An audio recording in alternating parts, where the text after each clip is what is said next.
The crystal chandeliers of the Riverside Manor sparkled above 300 wedding guests, all dressed in their finest attire.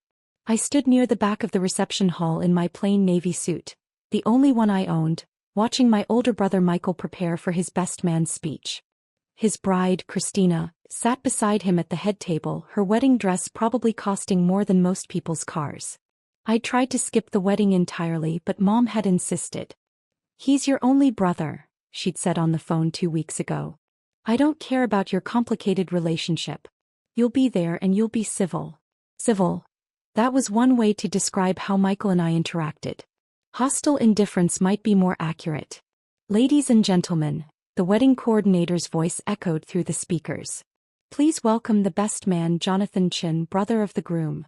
I made my way through the tables, feeling eyes tracking my movements. I heard whispers as I passed, the same whispers that had followed me for the past 6 years. "That's the other brother. The unsuccessful one. I heard he's almost 40 and still lives with roommates. Such a shame. Michael turned out so well." I reached the microphone and looked out at the sea of faces. Michael's colleagues from his investment banking firm. Christina's family, all old money and older traditions. Our parents' friends from their country club. Everyone who mattered in their world. Everyone who had spent years watching me fail. "Thank you all for being here," I began, keeping my voice steady. "I'm Jonathan, Michael's younger brother. I'm supposed to tell you heartwarming stories about growing up together, about what a great guy Michael is, about how perfect he and Christina are together." I paused, taking a breath. "And I will. Because despite our differences, despite the very different paths our lives have taken, Michael is my brother. And today is his day." I launched into safe territory, childhood stories carefully selected to be amusing without being embarrassing, compliments about Christina that were genuine enough to land well, wishes for their future happiness that I mostly meant. The speech lasted 7 minutes. I got polite applause. Michael's smile was tight as I handed him the microphone for his own speech. "Thank you, John," he said, his voice warm in that practiced way of his. "My little brother, everyone. John's had an interesting journey. Not everyone takes the traditional path, and we should celebrate that. Even when the path leads to a garage startup that's been about to break through for 6 years now." Uncomfortable laughter rippled through the crowd. "I'm kidding, of course," Michael continued, though his eyes said otherwise. "John's persistence is admirable. Most people would have given up and gotten a real job by now. But not John. He's still out there, chasing the dream, living on ramen and hope." More laughter, less uncomfortable now. In all seriousness, Michael's tone shifted to something that might have been compassion if you didn't know him well. "I admire my brother's dedication to his vision, even if it hasn't panned out the way he hoped. Not everyone can be successful in business. Some of us are dreamers and some of us are doers. The world needs both." I felt my face grow warm but kept my expression neutral. This was Michael's specialty. The subtle cut dressed up as a compliment, the public humiliation disguised as brotherly affection. He continued his speech, talking about his own journey from Harvard MBA to his current position as managing director at Goldman Sachs. He thanked Christina's father for trusting him with his precious daughter, mentioned the honeymoon in Bali, first class naturally, and outlined their plans to buy a home in Westchester within the year. When he finished, the applause was thunderous. Michael was good at speeches. He was good at most things. That was part of the problem. Dinner was served, filet mignon and Chilean sea bass with wine pairings for each course. I sat at a table with various cousins and family friends, most of whom I hadn't seen in years. "So Jonathan," Aunt Carol leaned across the table, her diamonds catching the light. "Michael mentioned you're still doing the startup thing. How's that going?"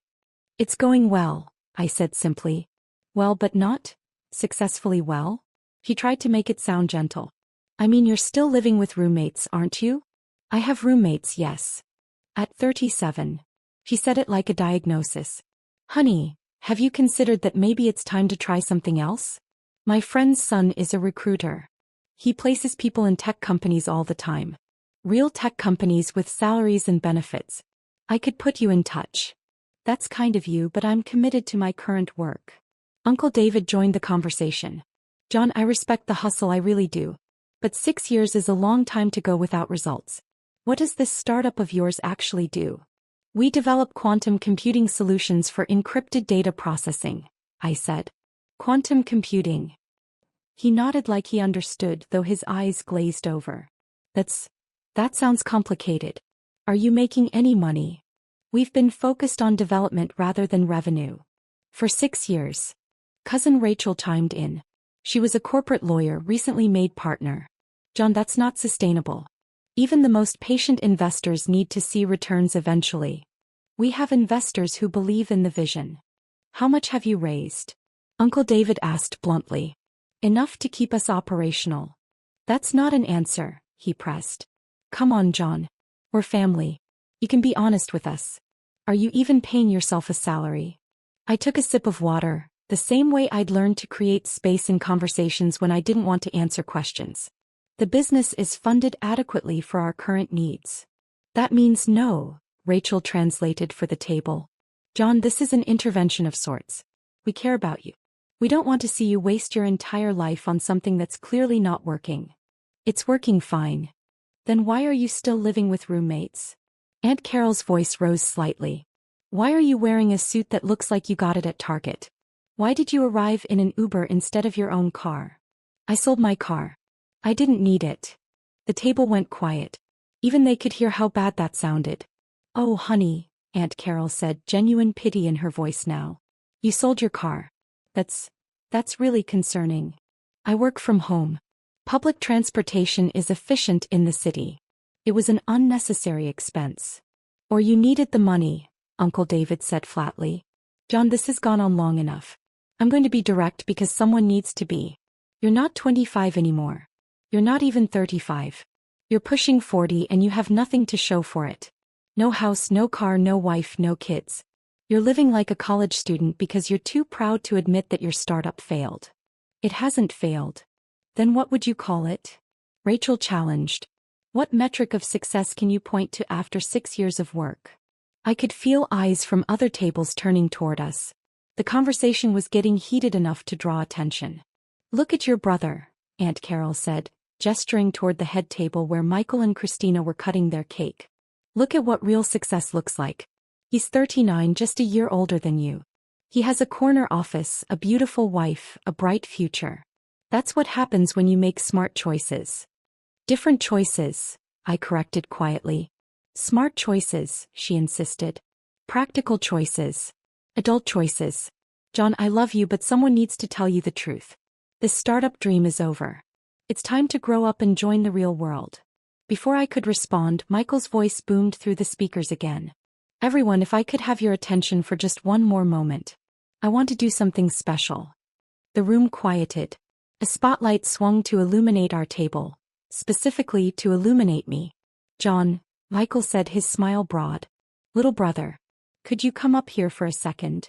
Every instinct told me this was a bad idea, but 300 pairs of eyes were watching. I stood and walked to the front, feeling like I was approaching a gallows. Michael put his arm around my shoulders, the gesture looking brotherly to everyone watching. His grip was tight enough to be controlling. Ladies and gentlemen, I want to talk about my brother for a minute. John and I have taken very different paths in life. I went the traditional route, good school, good job, climbing the corporate ladder. John here, he's a dreamer. An entrepreneur. He's been working on his startup for. He paused, pretending to calculate. 6 years now. Almost 7. Time flies. Polite, awkward laughter.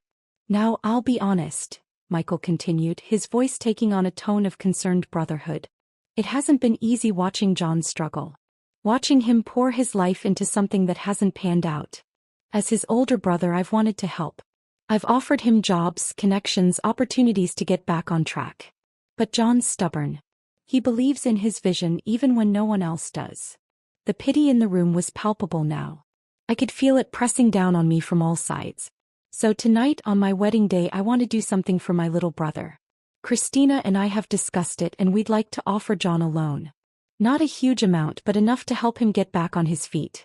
Help him find an apartment without roommates. Maybe buy a car. Start fresh. He looked at me, his eyes challenging me to refuse in front of everyone.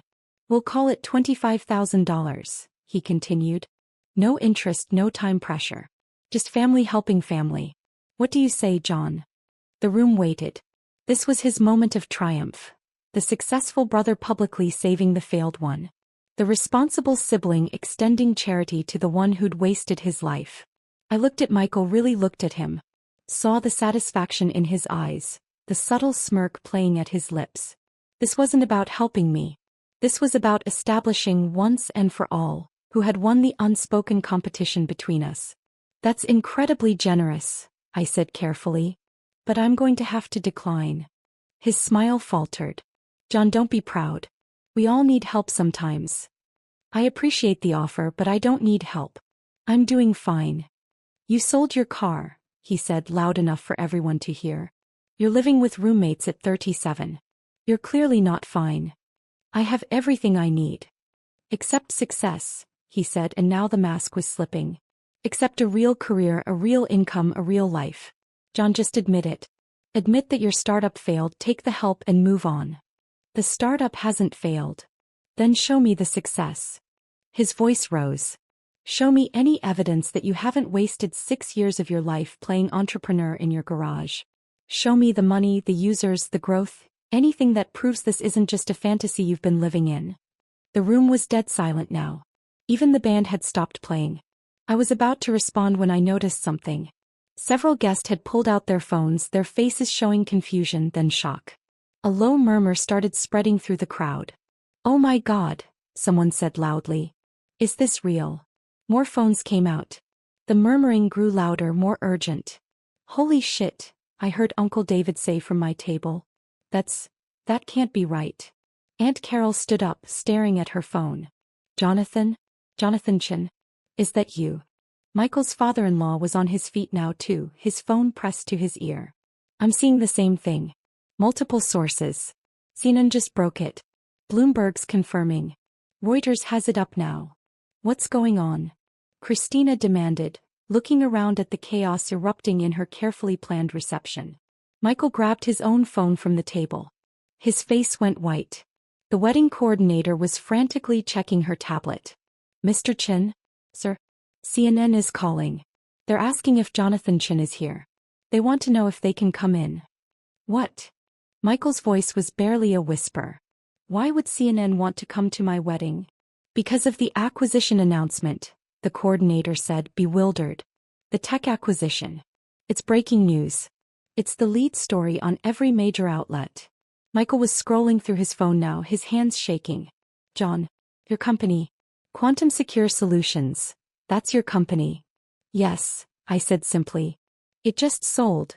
He read from his screen, his voice hollow. Quantum Secure Solutions acquired by Google in landmark deal valued at $8.7 billion. The largest tech acquisition in 5 years.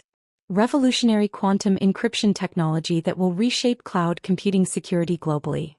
The room erupted. 8 billion, someone shouted. That's billion with a B? Google. He sold to Google.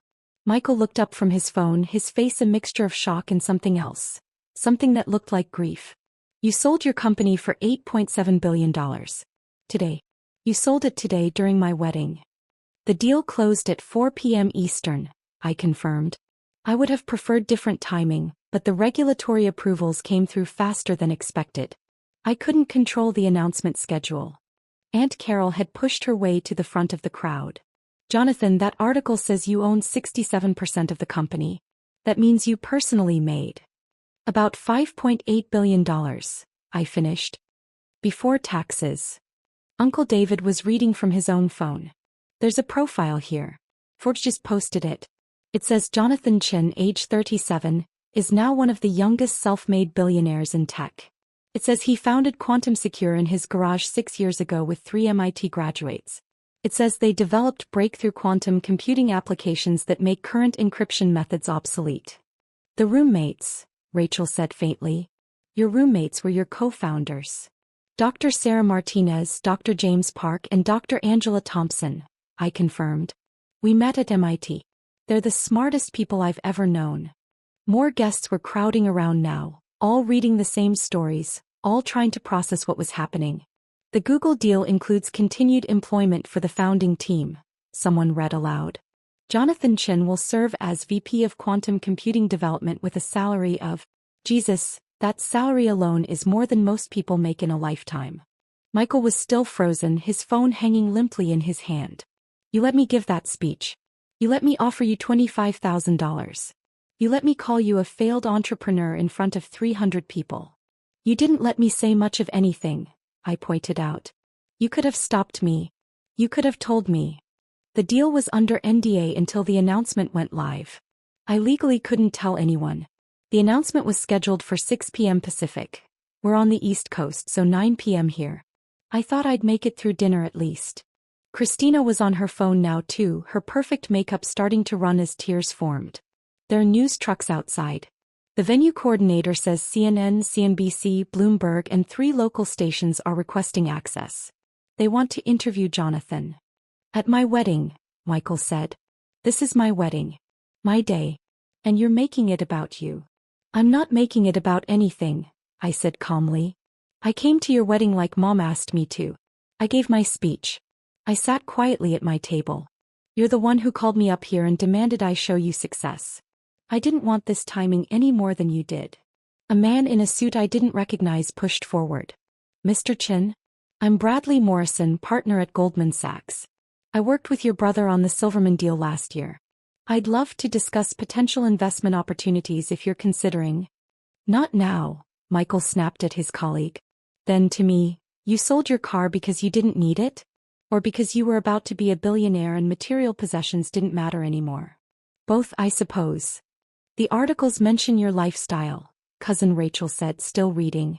It says you continued to live modestly throughout the company's development to avoid distractions and maintain focus. It quotes you saying wealth is a byproduct, not a goal. That's from an interview you did with TechCrunch last month. They interviewed me as part of the acquisition due diligence process. More phones were ringing now.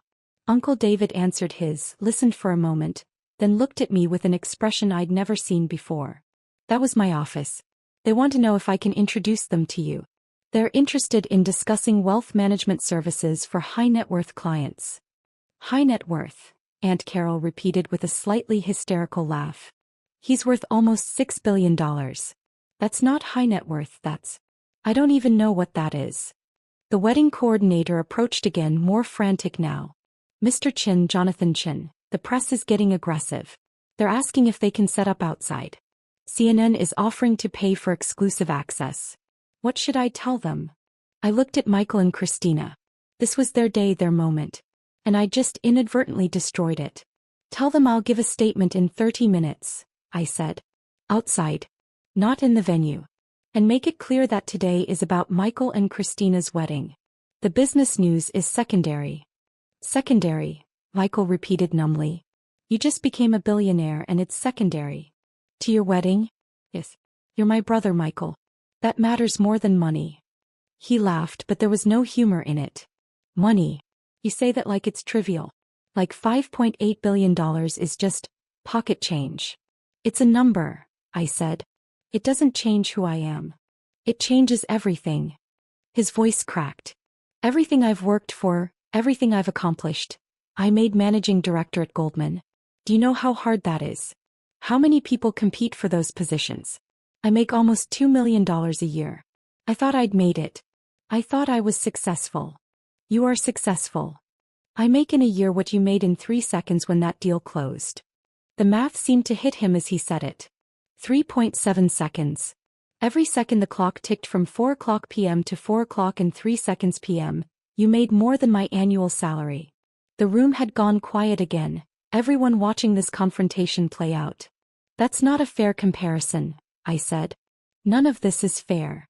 Michael's composure was completely gone now. I did everything right. I went to Harvard. I worked 100-hour weeks. I networked, I sacrificed, I climbed the ladder. And you just built something in your garage and became a billionaire. It wasn't just anything. We worked 18-hour days for 6 years. We lived on nothing. We almost failed 3 times. The breakthrough that made this possible came at 3 a.m. on a Tuesday after Sarah had been working for 31 hours straight. There's no just about any of it. Christina was crying openly now. Our wedding. Everyone's going to remember our wedding as the day Jonathan became a billionaire.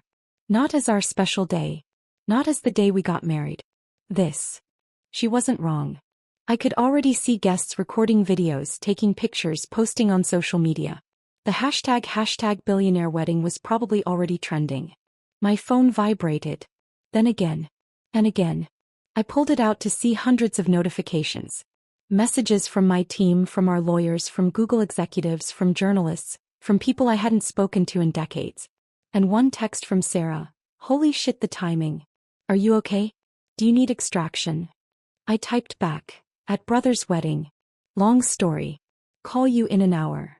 Her response was immediate. We're all watching it unfold on Twitter. The memes are already incredible. Hang in there. Jonathan Chin? A woman's voice came from behind me. I turned to see a journalist who must have talked her way past security. I'm Jessica Park from Bloomberg News. Can you comment on the acquisition? What does this mean for the future of quantum computing? Not now, I said firmly. This is a private event. The public has a right to know.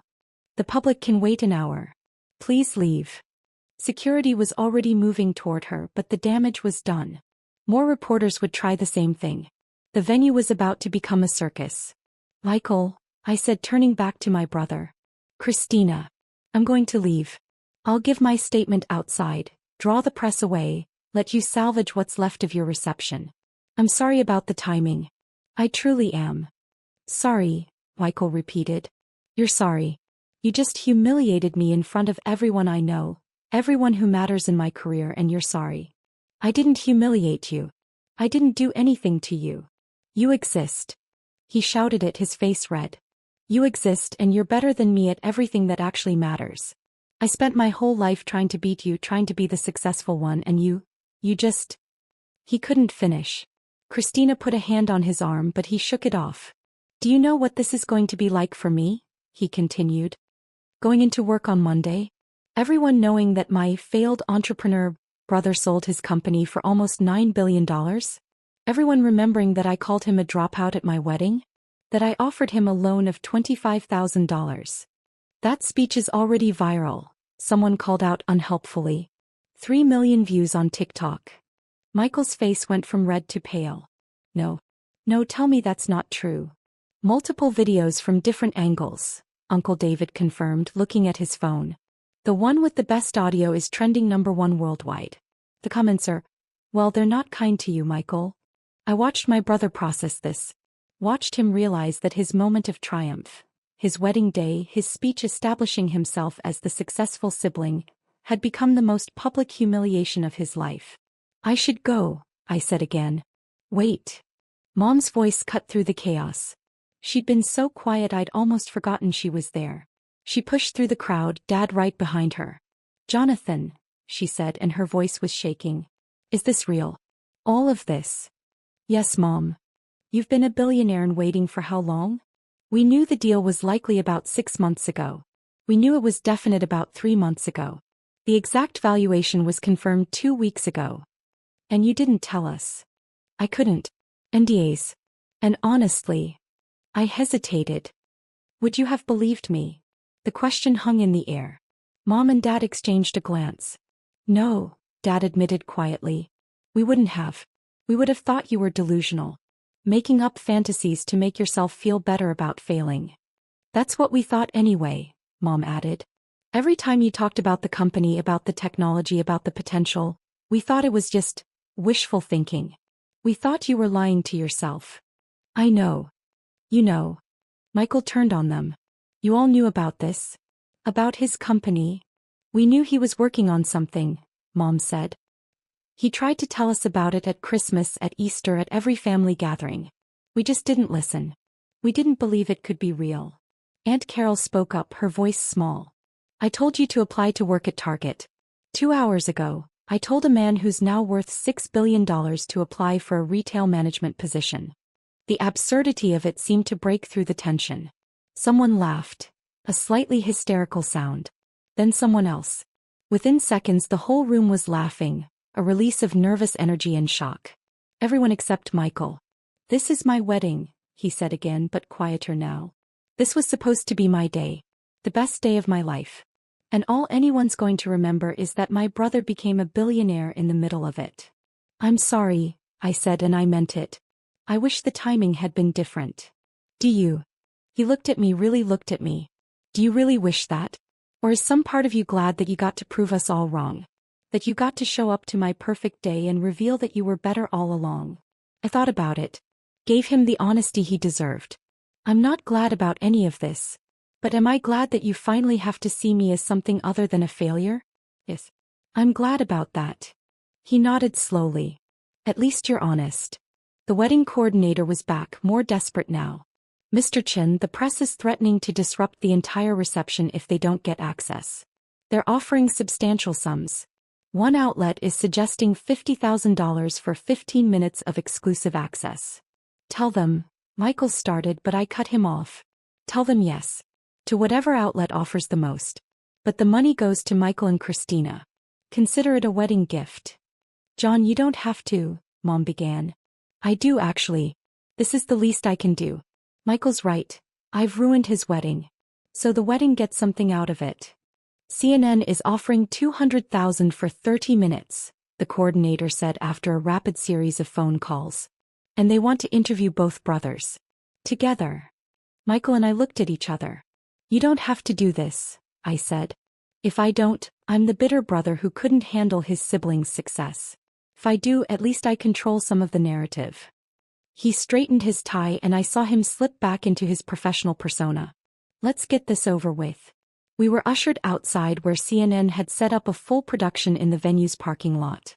Lights, cameras, a correspondent I recognized from the nightly news. Behind us, I could see the wedding guests pressed against the windows, watching. We're live in 3, someone called out. 2, 1. The correspondent smiled professionally. We're here with Jonathan Chin, whose company Quantum Secure Solutions was just acquired by Google for $8.7 billion in what experts are calling the most significant advancement in computing security in decades. Mr. Chin, you're now worth approximately $5.8 billion. How does that feel? Surreal, I said honestly. But I want to emphasize that this success belongs to my entire team. Dr. Martinez, Dr. Park, and Dr. Thompson worked as hard as I did, if not harder. This isn't about one person. And this is your brother Michael Chin, correct? Michael, what was your reaction when you heard the news? Michael's smile was perfect, practiced. Shock certainly. Pride in my brother's achievement. John's always been brilliant. We all knew he was working on something special. The lie was smooth, professional. No one watching would know that 30 minutes ago he'd been offering me a pity loan. There are reports, the correspondent continued, that the announcement happened during your wedding reception. That must have been quite a surprise. It certainly wasn't the wedding gift we expected, Michael joked and got a laugh. But in all seriousness, I'm thrilled for my brother. Family success is success for all of us. The interview continued for 20 minutes. Michael was polished, saying all the right things, playing the supportive older brother perfectly. I answered questions about the technology, the future applications, what I planned to do with the money. When it ended and the cameras stopped rolling, Michael's smile dropped immediately. 200,000, he said flatly. You just made our wedding night into a news segment for $200,000. You would have done it for free, I said. At least this way you get something. I don't want your charity. It's not charity. It's CNN's money. Take it, don't take it. I don't care. We stood there in the parking lot, the sounds of the reception drifting out through the open doors. Inside, guests were dancing again, the party trying to resume some semblance of normalcy. You could have told me, Michael said finally. At some point in the last 6 years, you could have told me you were actually succeeding. Would you have listened? He considered it. Probably not. No, definitely not. I needed you to be the failure. It made me feel better about my own success. I know. You're supposed to argue with me. Tell me I'm wrong. But you're not wrong. You needed me to fail so you could feel successful. Mom and Dad needed it too. The whole family needed it. I was the cautionary tale, the example of what happens when you don't play by the rules. And now you need me to be something else. I just don't know what yet. Michael laughed bitterly. Neither do I. How do I go back in there? Face all those people? They all saw me humiliate myself. The same way I faced them for 6 years while they pitted me. You smile, you keep your dignity, and you remember that their opinions don't actually matter. Easy for you to say. You're a billionaire now. I was the same person an hour ago when you were offering me charity. The money doesn't change who I am. It changes everything else though, doesn't it? He looked back at the venue. Christina's in there crying. My wedding day is ruined. And tomorrow, every paper is going to run the story of how I mocked my billionaire brother at my own reception. Or, I suggested, the story could be about how you supported your brother's success even when it unexpectedly overshadowed your big day. Depends on what narrative you want to build. He studied me for a long moment. When did you get so wise? Around the same time I was living on ramen and hope, apparently. They got a small smile. I really am an asshole, aren't I? Tonight you were. In general, you're complicated. We both are. What am I supposed to do now? How am I supposed to compete with this? You don't, I said simply. You stop competing. You live your life, I live mine. We're brothers, not rivals. We never should have been rivals. Dad made us rivals. The comparisons, the expectations, the constant competition for approval. I know. But we're adults now. We can choose something different. Michael nodded slowly. I should get back to my wife. Try to salvage what's left of our wedding. For what it's worth, I think Christina looks beautiful. And the venue is gorgeous. You did well. Thanks. He started to walk away, then stopped. John, I'm sorry. For the speech, for everything. I was cruel. You were human. We all are. I watched him go back inside, his posture straightening as he approached the doors, slipping back into the role of the happy groom. My phone buzzed again. Sarah calling. Hey, I answered.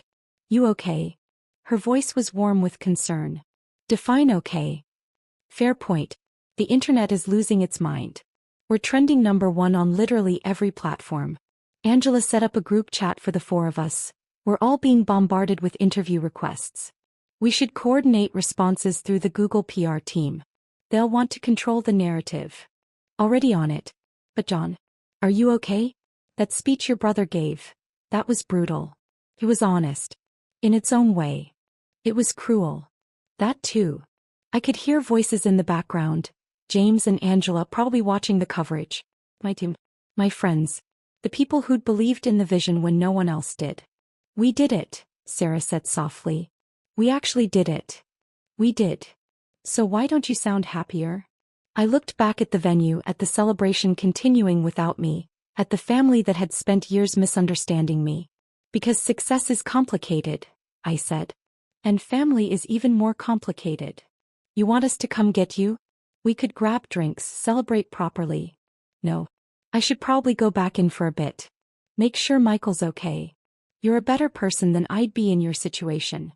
I'm really not. I'm just tired of fighting. We talked for a few more minutes, making plans for next week's meetings with Google, discussing the press strategy, laughing about the absurdity of the timing. When I hung up, I stood in the parking lot for another moment, watching the party through the windows. Uncle David was talking animatedly to a group, probably telling them how he'd always known I'd be successful. Aunt Carol was showing people something on her phone. Likely the news coverage claiming some sort of credit for my upbringing.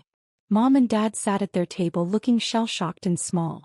And Michael was dancing with Christina, holding her close, trying to create a moment of normalcy in the chaos. I could leave. Call an Uber, go home to my apartment. The one I'd be moving out of soon because the world now knew I was worth billions and I'd need actual security. I could let them celebrate without me, let Michael have what remained of his night. But that felt like running away. I walked back inside. Heads turned, conversations stopped. Then Aunt Carol was rushing over, Uncle David right behind her, both of them suddenly my best friends, suddenly so proud, suddenly claiming they'd always believed in me. Jonathan. Aunt Carol gushed. I've been telling everyone about how we knew you were special even as a child. That brilliant mind of yours. You told me to apply at Target 2 hours ago, I reminded her gently. She had the grace to look embarrassed. I was just worried about you, honey. We all were. Were you? I looked around at the family members converging on me. Or were you uncomfortable with someone choosing a different path? We just wanted what was best for you, Uncle David said. You wanted what looked successful to you. There's a difference. I felt a hand on my shoulder. John, can we talk? Outside. We walked out to the venue's garden, away from the noise and the cameras and the sudden flood of attention. I'm sorry, she said immediately. Not for tonight, for everything. For years of not listening, not believing, not supporting you the way I should have. You supported me how you knew how. That's generous, but it's not true. I dismissed you. I compared you to Michael constantly. I made you feel like a failure because you weren't successful in ways I understood. She took a shaky breath. I'm proud of you. I should have said that years ago, but I'm saying it now. I'm incredibly proud of you. Thanks, Mom. And I'm sorry it took billions of dollars for me to finally see what was there all along. We stood together in the garden, the party continuing without us. After a while, Dad joined us, then Michael and Christina. One by one, the family filtered out until we were all there together, away from the chaos. I propose a toast, Michael said, raising his champagne glass. To John. To seeing people for who they really are, not who we need them to be. And to second chances for families who screw up. I'll drink to that, I said. We toasted, and for the first time in 6 years, maybe for the first time ever, I felt like we might actually be a family instead of a collection of people bound by biology and competition. Inside, I could hear the DJ starting up again. Michael and Christina went back to their first dance, this time without the weight of comparison hanging over it. And I stood with my parents in the garden watching through the windows, no longer the family failure or the surprise billionaire. Just their son. Finally,